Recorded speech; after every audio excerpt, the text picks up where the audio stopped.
लासलगाव कृषी उत्पन्न बाजार समितीत कांद्याचे दर गेल्या काही दिवसांपासून घसरत आहेत। कांद्याला सरासरी 900 ते 1000 रुपये प्रति क्विंटल तर कमीत कमी 300 रुपये एवढाच प्रति क्विंटल भाव मिळतोय। उत्पादन खर्च देखील निघणं आता मुश्किल झालाय, त्यामुळे शेतकऱ्यांची यंदाची दिवाळी अंधारात जाताना दिसते।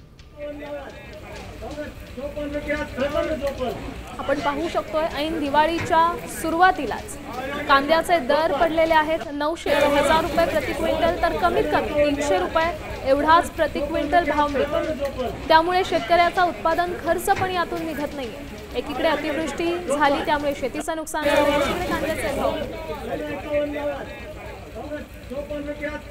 आणि याच्यामुळे शेतकरी मेटाकुटीस आलेला आहे।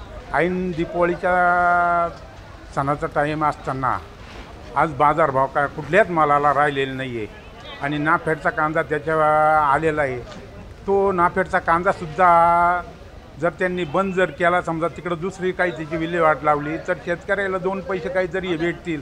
नाहीतर अशा भावामध्ये शेतकऱ्यांना अशी परिस्थिती झालेली कांद्याची की दुसऱ्या कुठल्याच मालाला बाजार नाही आहे।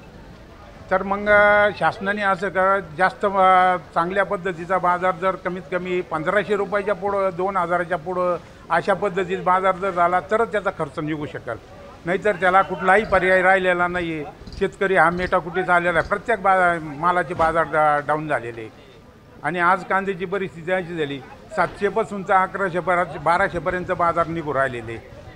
आता isakal.com आहे देशातील नंबर 1 ची मराठी न्यूज वेबसाईट। प्रत्येक अपडेटसाठी isakal.com ला नक्की भेट द्या।